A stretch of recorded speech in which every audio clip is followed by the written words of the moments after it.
பெண் என இரு பாலருக்குமே பாத வெடிப்பு பிரச்சனை இருக்கும். குறிப்பாக வீட்டு வேலை செய்வதால் பெண்களுக்கே அதிகம் ஏற்படுகிறது. வெடிப்பில் தூசிகள் படியும் போது வலி ஏற்படும். இதனால் சிலருக்கு இரத்த கசிவும் ஏற்படலாம். இதனை பித்த வெடிப்பு என்றும் கூறுவார்கள். இதற்கான சிகிச்சை எடுத்துக்கொண்டாலும் பெரிதும் துன்பத்திற்கு ஆளாக நேரிடும்.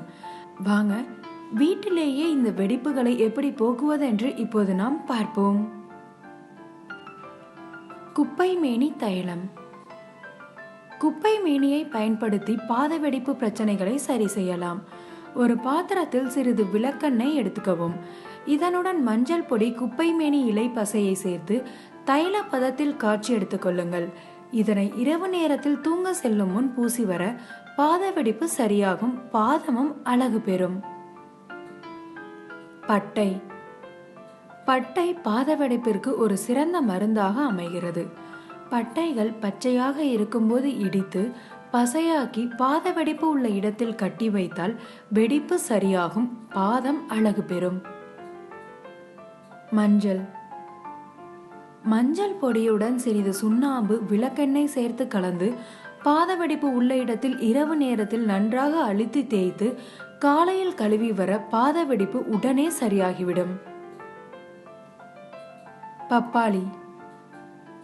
பப்பாளி பழத்தை நன்கு அரைத்து அதை பாதங்களில் வெடிப்பு உள்ள பகுதியில் தேய்க்க வேண்டும். அவை உலர்ந்ததும் பாதத்தை தண்ணீரில் நனைத்து மறுபடியும் தேய்க்க வேண்டும். இவ்வாறு தொடர்ந்து செய்து வந்தால் வெடிப்பு மாயமாக மறைந்துவிடும்.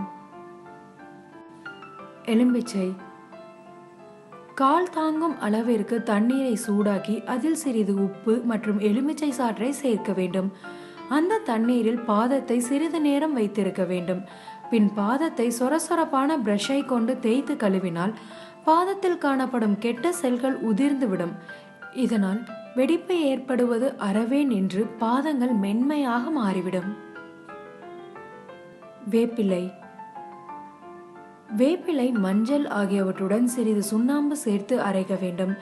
இந்த கலவையில் விளக்கெண்ணெய் சேர்த்து வெடிப்பு உள்ள இடங்களில் பூசினால் வெடிப்பு மாயமாக மறைந்து உங்கள் பாதங்கள் உங்களுக்கே ஆச்சரியத்தை அளிக்கும்.